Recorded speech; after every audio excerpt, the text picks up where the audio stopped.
Hi guys, so once again Nick Ferrari demonstrates a complete lack of understanding of reality and a complete indifference to the lives of ordinary people. So let's hear what he had to say. More than half the public are gloomy about an early return to life as normal, which I take as meaning you're happy that your children don't go to school, they miss out on education, you're happy that your elderly grandparents or vulnerable adults are isolated presumably forever, and you're happy that businesses are collapsing around you, that many publicans who've poured their life savings into pubs will never, ever open those doors again, and people whose livelihoods are invested in their companies will fail. You're all happy with that, are you?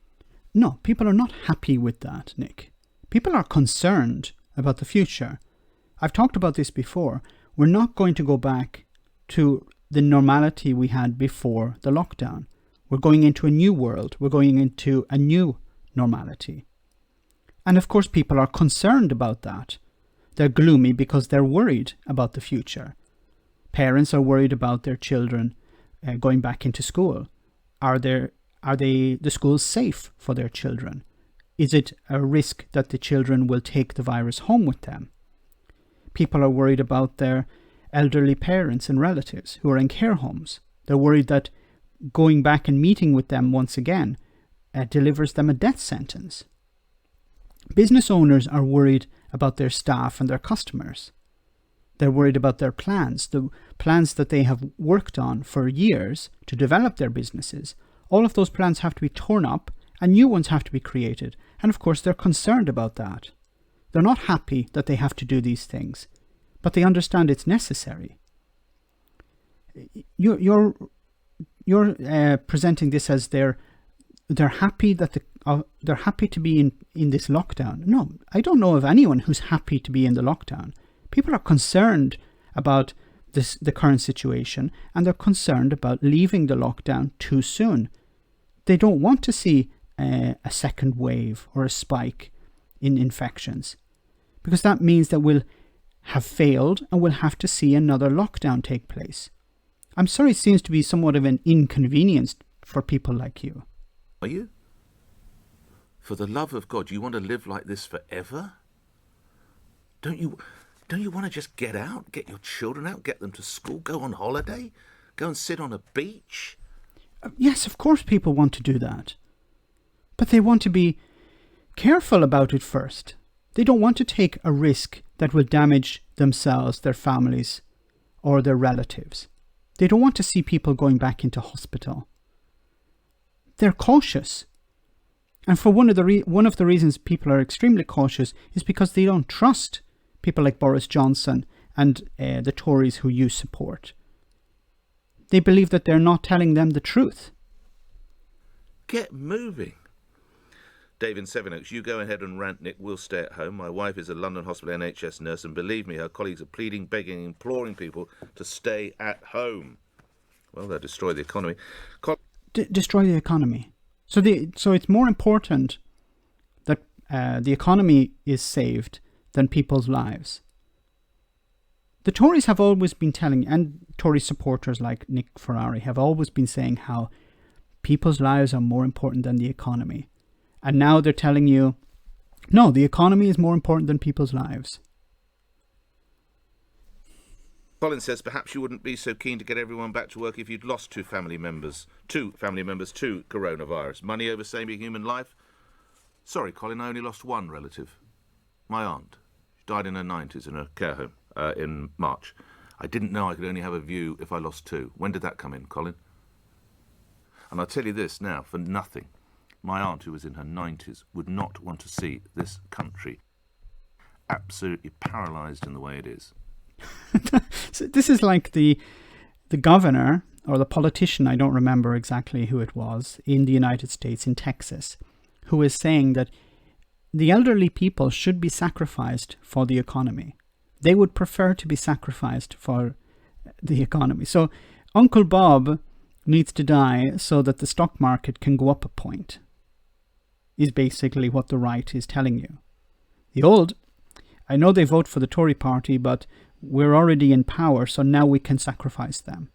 We have to sacrifice them for the economy, so that the richest people in the country can have an extra yacht this year. This is what they have been promoting. Now, a year ago, if you had asked them the same thing, who is more important? Or what is more important? The economy or people's lives? Of course they would say people's lives. Now, the mask has fallen.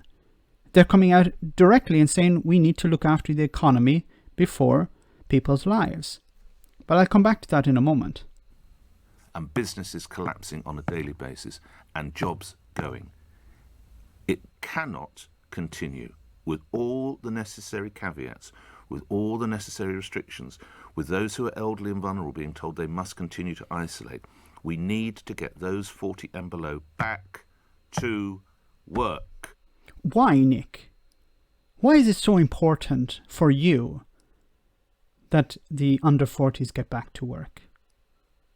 It's an inconvenience. This is what it's about. It's an inconvenience for Nick Ferrari. He doesn't like having to make coffee at home. He likes to be able to go into a cafe in the morning before he goes into LBC and have his coffee and have someone serve him. But now he can't have that. So it's an inconvenience. It's like the people in the United States who were complaining that they couldn't get their hair cut or get their tattoos done or their nails, their fake nails put on. They were demanding that these businesses reopen, not because they cared about the staff or the livelihoods of the business owners. They cared about having someone serve them. This is what Nick Ferrari is concerned with. Telling them that they can't see grandma for a few more weeks because they might still spread it, but less than 1% of 40-year-olds have died from the disease.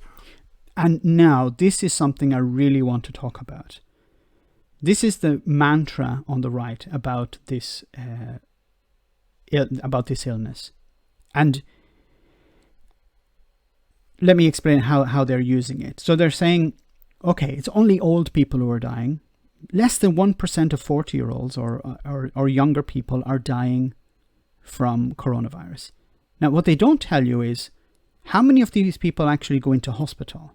See, the problem here is that the framing surrounding this coronavirus is completely wrong on the right. What they do is they say the economy is harmed, our rights are taken away, we need to end this lockdown. But they never explain why the lockdown is there in the first place. The lockdown is there, and I have to commend Boris Johnson for being honest for once when he talked about this. It's there to protect the NHS. Boris Johnson was telling the truth on one occasion. The lockdown is there to protect the NHS from being overwhelmed. It's not so much being overwhelmed by people in their 80s and 90s going into hospital, but by the average person on the street. It's by the younger people. Because what Nick isn't being honest about here is, he's saying, yes, less than 1% or whatever of younger people are dying from coronavirus. But how many of them go into hospital? That's the problem. Younger people have a better possibility of surviving the coronavirus when they get infected with it than older people. Older people are more likely to die. But we're not looking at just people dying. We also have to look at how many people go into hospital. Now, if the hospitals get overwhelmed, it doesn't matter whether they're 80-year-olds or 20-year-olds. If the hospitals get overwhelmed, then they have to refuse to treat people for other conditions. And then you're going to start to see big problems. That's why it was important to protect the NHS. That's why Boris Johnson said, stay at home, protect the NHS. I'm not commending Boris Johnson here, okay? You know my feelings on Boris Johnson. But he was telling the truth on this occasion. The NHS needs to be protected from being overwhelmed. But the right are telling you, no, that's not the issue. The issue is old people die, young people don't die. But remember, young people are getting sick and they have to go into hospital. They have to be treated. Yes, they have a higher likelihood of surviving, but they still have to use the resources of the hospital. So they have the possibility of overwhelming the hospital. Or do it your way. Keep the country bloody well shut up forever. Because I'm telling you later about a 27-year-old woman. Who is you? Do you understand it's not the people, the public, who have decided whether there's a lockdown or not? Who is Nick talking to here? I assume he's talking to people who say they're worried about the situation. But these are not the people who decide whether there's a lockdown or not. It's the government who decide. Who took her life because she couldn't go to her 93-year-old grandmother's funeral. And I'll be telling you about a 17-year-old young man who took his life because of his concerns over missing education. And I'll tell you about a 44% increase in young people suffering with emotional health. So keep it your way, keep the country locked up, keep the country going down the tubes, and keep watching young people lose their lives. Let me explain another issue here. Who put in place this lockdown? The government. So if the government forced people to stop working, it's the government's responsibility to provide for them. The government told businesses you have to close. So it's the government's responsibility to look after these businesses. Nick is blaming people who are concerned about going back into work for young people dying, for people taking their own lives. How is it their fault if they're concerned about it?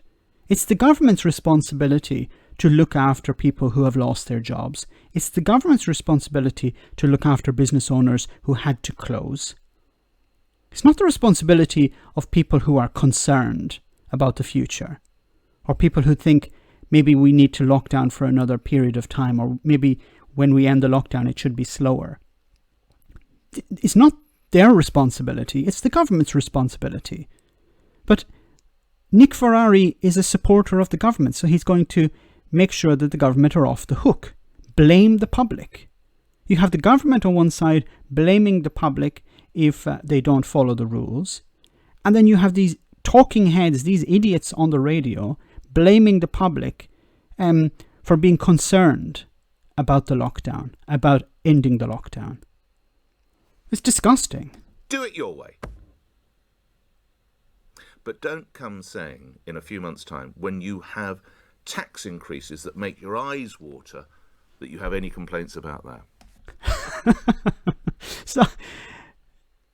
So we need to end the lockdown. We need to throw the working class people under a bus. Get these cafe bars open, because I don't want to have to make coffee at home. I'm pretty crap at making coffee at home. I like to get my coffee made by someone I don't even have to say thank you to. I want that service back. I don't care whether these people get sick or not. I want them working again. But if we have to protect these people, then we're going to have to increase taxes in the future. But you better not complain about that. But you understand, Nick, that if there are tax increases, they won't be for your friends. They'll be for the poor. It will be austerity 2.0. This is actually a rumbling that's taking place at the moment. There's talk of having tax increases and austerity once again. The Tories are coming back with austerity again. But it doesn't matter for Nick Ferrari, because he won't be affected by it. He just wants everything to go back to the way it was before, where he could go and get his hair cut. He didn't have to think about that. He can go get his coffee in the morning. He doesn't have to think about that. If there's any concerns, they're not mine. They're someone else's. I want things to go back to normal. But I'm sorry, Nick, they're not going to go back to normal. We're going to go into a new world, one that perhaps you would not like to be part of. Why not become a Patreon and enjoy access to our Discord server, where we share news, chat, and have some fun? If you become a patron, you can also make video suggestions on topics that are important to you. Check it out via the link in the description.